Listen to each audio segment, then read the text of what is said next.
మీద మొన్నటి అసెంబ్లీ సమావేశంలో నేను మంత్రిగా కాగానే మా జిల్లా ఎమ్మెల్యే అందరూ మేడం పోయి ముఖ్యమంత్రి గారు చెప్తే మళ్ళా రెండో మీటింగ్ లో కూడా కొందరు సీనియర్ ఆఫీసర్లు పిలిపించడం జరిగింది.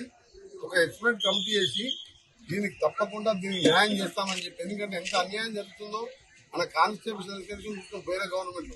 పోయిన గవర్నమెంట్ పనికి రాని ఆలోచన ఏం అధ్యయనం చేయకుండా అదే ఎగ్జామ్ అదే కానిస్టేబుల్ ఉద్యోగం ఇక్కడ 42 మార్కులు వస్తే ఒక అమ్మాయికి మాధవి అనే అమ్మాయి రాలే, అక్కడ 140 మార్కుల వచ్చిన ఈ అమ్మాయికి రాలే. 42 మార్కులు హైదరాబాద్ కానిస్టేబుల్ ఉద్యోగాలు కూడా అన్యాయం జరుగుతుంది.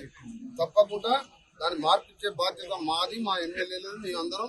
ముఖ్యమంత్రి గారు కూడా దాన్ని కమిటీ చేసుకున్నాడు. త్వరలోనే మల్లన్న గారు కౌన్సిల్ వచ్చినట్టు ఆయన అయితే ఇంకోటి మీకు తెలుసు కదా, స్వపక్షమైనా విపక్షమైన ఆయన పోరాటం నడుస్తూనే ఉంటది. ఆయనంత మాతో కూడా ఉంటాడు. మేమందరం కలిసి దాన్ని కూడా చేస్తామని నిరుద్యోగులందరూ కూడా హామీ ఇవ్వడం కాదు, అమలు చేసి చూపిస్తాం, న్యాయం చేస్తాం.